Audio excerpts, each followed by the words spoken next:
Iran அர்மூஸ் ஜலசந்தியை மூடினால் அது உலகம் முழுவதும் என்ன தாக்கத்தை ஏற்படுத்தும்? மேலும் எந்த நாடு அதிகம் பாதிக்கப்படும்? முதலில் அர்மூஸ் ஜலசந்தி என்றால் உண்மையில் என்ன என்பதை புரிந்து கொள்வோம். இது ஈரான், ஓமான் மற்றும் ஐக்கிய அரபு எமிரேட்ஸ் ஆகிய நாடுகளுக்கிடையே அமைந்துள்ள வெறும் 33 கிலோமீட்டர் பரப்பில் உள்ள ஒரு சிறிய பகுதியாகும். இது ஒரு குறுகிய கடல் வழியாகும். இதன் மூலம் உலகின் 20% எண்ணெய் விநியோகம் பாய்கிறது.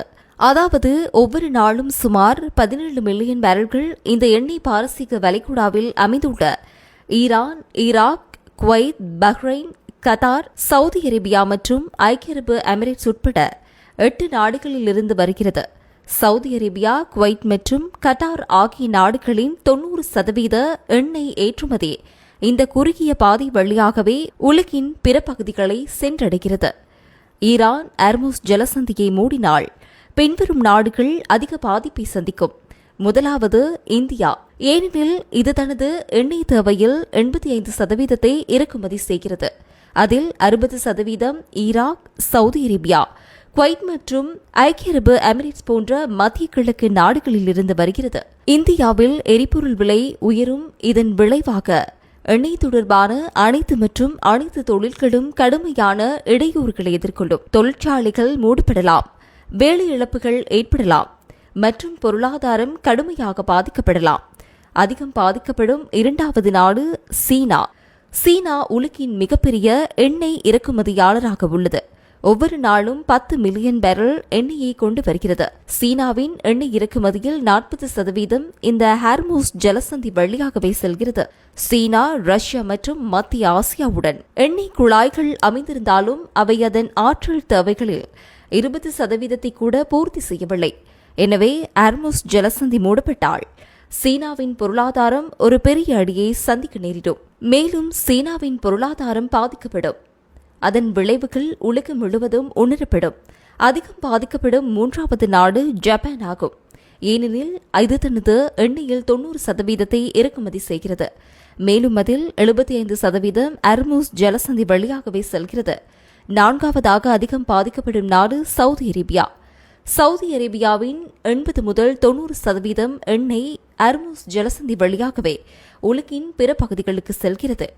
இதே சமயம் 10% மட்டுமே அதன் செங்கடல் கடற்கரை வழியாக ஐரோப்பாவிற்கு செல்கிறது. எனவே இந்த முக்கிய பாதை மூடப்பட்டால் சவுதி அரேபியாவின் பொருளாதாரம் கடுமையாக பாதிக்கப்படும்.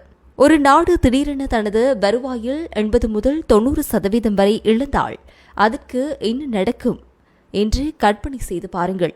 சவுதி அரேபியாவிற்கும் இதே போன்ற ஒன்று நடக்கலாம். மேலும் பாதையை மீண்டும் திறக்க சவுதி அரேபியா தனது ராணுவத்தை அனுப்புவதற்கான அதிக வாய்ப்புள்ளது. இது நிலைமையை இன்னும் மோசமாக்கலாம்.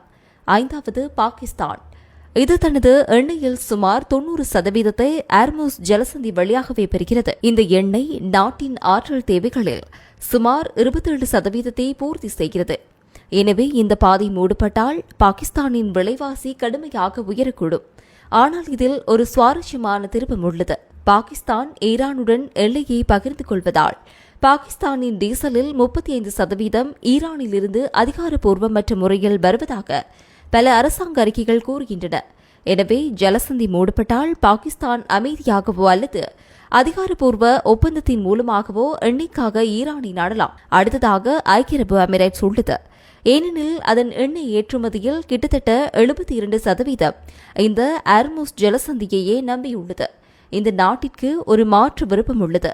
அதாவது ஹப்சான் புஜைரா குழாய் வழி இது ஜலசந்தியை தவிர்த்து 60% வரை எண்ணெயை ஏற்றுமதி செய்ய அனுமதிக்கிறது. ஆனால் ஐக்கிய அரபு போன்ற ஒரு பெரிய பொருளாதாரத்திற்கு மீதமுள்ள 40% இழப்பது இன்னும் ஒரு கடுமையான அடியாகவே இருக்கும். அடுத்து பிரான்ஸ், ஜெர்மனி மற்றும் இத்தாலி போன்ற ஐரோப்பிய நாடுகள் வருகின்றன. அவை சராசரியாக 10% எண்ணெயை ஹார்மூஸ் ஜலசந்தி வழியாகவே பெறுகிறது. இங்கு ஏற்படும் ஒரு முற்றுகை அவர்களையும் கடுமையாக பாதிக்கிறது. உலகளவில் எண்ணெய் விலை பீப்பாய்க்கு 150 தாண்டி உயரும் என்று நிபுணர்கள் எச்சரிக்கின்றனர். இது பரவலான பணவீக்கத்தை ஏற்படுத்தும் மற்றும் ஒரு பெரிய உலகளாவிய மந்த நிலையை தூண்டக்கூடும். எனவே இந்த சிறிய 33 கிலோமீட்டர் பரப்பளவு ஒட்டுமொத்த உலகையும் உலுக்கும் அளவிற்கு சக்தியை கொண்டுள்ளது.